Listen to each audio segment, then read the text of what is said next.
വർഷങ്ങളുടെ നീണ്ട പ്രവാസത്തിന് ശേഷം നാട്ടിൽ സ്വന്തമായി തൊഴിൽ ചെയ്ത് ജീവിക്കാനായി അയാൾ തൻ്റെ പാടത്ത് കൃഷി ചെയ്തു. എങ്കിലും വെള്ളപ്പൊക്കം മൂലം അത് നശിച്ചു. അവിടെ ഒരു റിസോർട്ട് നിർമ്മിക്കാൻ ശ്രമിച്ചെങ്കിലും പണി തുടങ്ങിയപ്പോൾ സ്റ്റോപ്പ് മെമ്മോ ലഭിച്ചു. കോടതിയിൽ കേസ് തുടരുന്നതിനൊപ്പം തന്നെ പല ചെറുകിട സംരംഭങ്ങളും തുടങ്ങിയെങ്കിലും അവയും പരാജയപ്പെട്ടു. നിരാശനായ അയാൾ ഒരു ജ്ഞാനിയോട് കാര്യങ്ങൾ പറഞ്ഞു. ജ്ഞാനി പറഞ്ഞു, പുക വരാതെ ഒരു വിറക് അടുപ്പും കത്താറില്ല. എല്ലാ തുടക്കവും താഴ്ത്തട്ടിൽ നിന്നാണ്.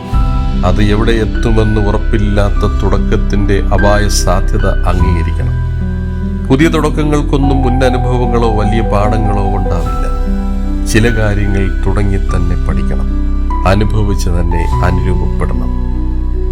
ഒന്ന് പരാജയപ്പെട്ടതിൻ്റെ പേരിലല്ല മറ്റൊന്ന് തുടങ്ങേണ്ടത്. ഓരോ തുടക്കത്തിനും അനുയോജ്യമായ യുക്തി ഉണ്ടാകണം. എന്തെങ്കിലും ചെയ്താൽ മതി എന്ന് കരുതുന്നവൻ എന്തെങ്കിലും തടസ്സത്തിന്റെ മുമ്പിൽ അടിയറവ് പറയും, മറ്റൊന്നിലേക്ക് ചുവടുമാറ്റും. എന്ത് സംഭവിച്ചാലും ഇതെന്റെ പദ്ധതി എന്ന് തീരുമാനിച്ചിറങ്ങുന്നവൻ വഴിമാറിയും പുതുവഴി ഉണ്ടാക്കിയും ലക്ഷ്യത്തിൽ എത്തുക തന്നെ ചെയ്യും.